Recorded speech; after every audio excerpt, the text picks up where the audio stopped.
Hello, my name is Michael Gravino, and today I'd like to talk to you guys about longboarding. Can I just get a quick show of hands of how many of you guys are familiar with longboarding? Great. Now, I'd like to challenge you guys and say that longboarding is more complex and sophisticated than you might initially think.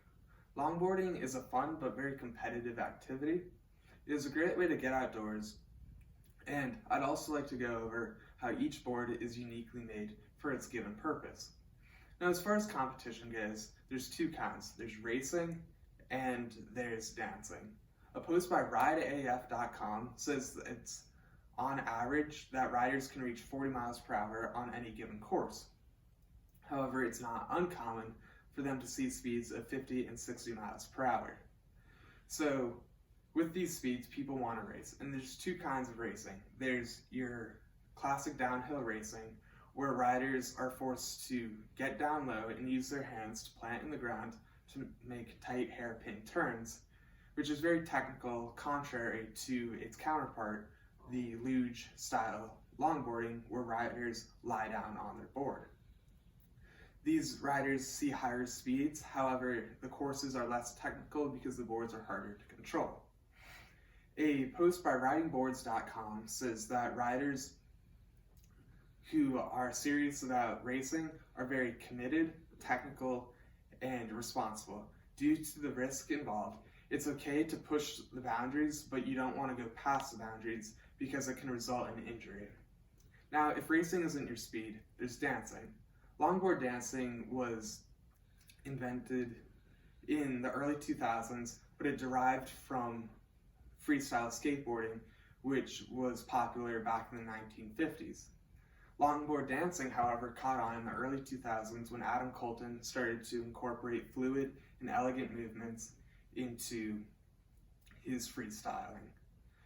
A post from snowboardjones.com says the biggest difference between these two is that freestyle skateboarding is stationary, whereas longboard dancing is done on a slow-moving board. See, longboard dancing is considered an artsy subset of freestyle skateboarding, which requires the rider to be walking, cross-stepping, incorporating elegant and stylish body movements while on a moving board. Next, I'd like to go into how it is a great way to get outdoors. A post by rideaf.com says that any place can be a good place as long as the course is challenging enough.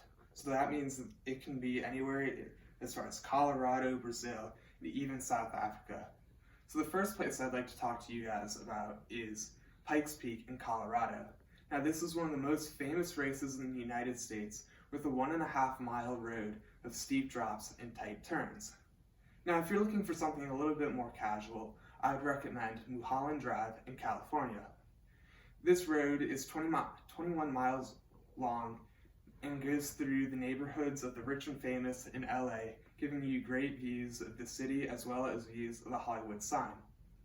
Now, if you're not into traveling, and I wouldn't with the coronavirus, I would recommend Newport, Rhode Island, one of my favorites.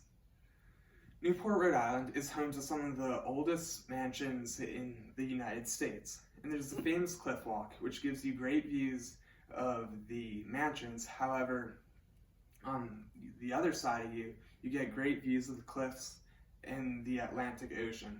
Outside of this flamboyant downtown, there is beautiful roads with rolling hills that go along the Atlantic Ocean. Now, if you're itching to get out of the United States, I would recommend Cuesta de Lipan in Argentina. This road is 2 miles high in the Andes Mountains, and due to the low traffic on this road, not only does it give you great views, but also ensures for safe riding. Next, I'd like to talk about how each board is uniquely made. A dancing longboard is longer than your cruiser setup. It allows the riders to move across the board more freely, as well as play with the contours of the board. However, you also want a board with flex in it, so therefore you want a lighter board, but you also want a bigger board. So this creates a dilemma. And the way you solve this dilemma is using lighter materials. So you want to lean towards woods like pine and cedar. rather than maple and walnut. However, due to the fact that these types of woods are so light, you want to use 1 or 2 layers of pine or maple or birch to give it the lateral support that it needs. Then with racing boards, there's 2 main styles. There's your drop down and your top mount. A post from murrayskate.com says that riders of old preferred the lower, smoother ride of the drop down boards. However, riders today know the fastest way down a mountain is using a top mount deck.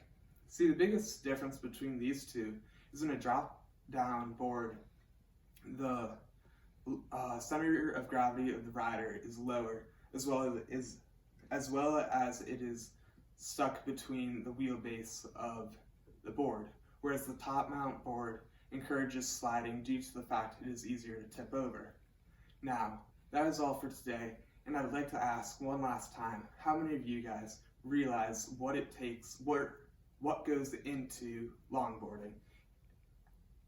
Alright, thank you very much for watching.